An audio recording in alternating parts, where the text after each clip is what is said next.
যার লজ্জা নাই তাকে বলে বেহায়া। ঠিক মতো ভইরা দিছে জুলাই এক যোদ্ধা।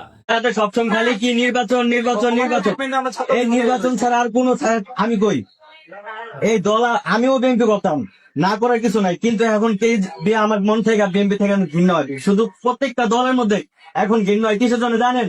এই 9 মাস 10 মাস ধরে আহতরা যে মেডিকেলে পড়ে আছে, চোখ হারায় মাঝখানে শুনছিলেন হয়তো 2 চোখ হারায় তার বউ ছেড়ে চলে গেছে গা, এটা শুনছিলেন হয়তো। ট্রিটমেন্টের অভাবে তাদের পুনর্বাসনের কোনো খবর নাই, সপ্তাহখানিক দেখতে আসে নাই, কেউ বলে যায় আশ্বাস দেওয়া যায়, কিন্তু এখন যারা পলিটিক্স নিয়ে এখন পুরো ব্যস্ত হয়ে গেছে গা, কিভাবে পলিটিক্স করবে আর কিভাবে নির্বাচন করবে। আহত যদি মরেও যায় তাও মনে কোনো দলে মনে হয় না যে দেখতে যাবো কোনোদিনও। আজকে যে আসলেন মল্লা পরে আসে যদি মরে যাইতো তখন কি আসতেন? তখনও ঠিকই আসতেন, জানা যায় কালকে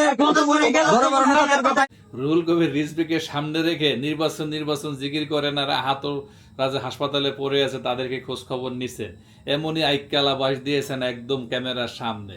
এরপরও লজ্জা নাই। আমি মাঝে মাঝে বলি না যে বিএনপি হইল বিনোদন দল, আওয়ামী লীগ ছিল স্বৈরচারী ফ্যাসিস্ট, আর বিএনপি বর্তমানে বিনোদন দল হিসাবে পরিণত হয়েছে। বিএনপির যদি রাজনৈতিক কর্মপদ্ধতি এবং জনগণের সাথে সম্পৃক্ততা যদি এইরকম থাকে, তাহলে আগামী ভবিষ্যতে বিএনপির পরিণতি আওয়ামী লীগের চাইতেও ভয়াবহ হবে, এটা আমার আশঙ্কা ভাই।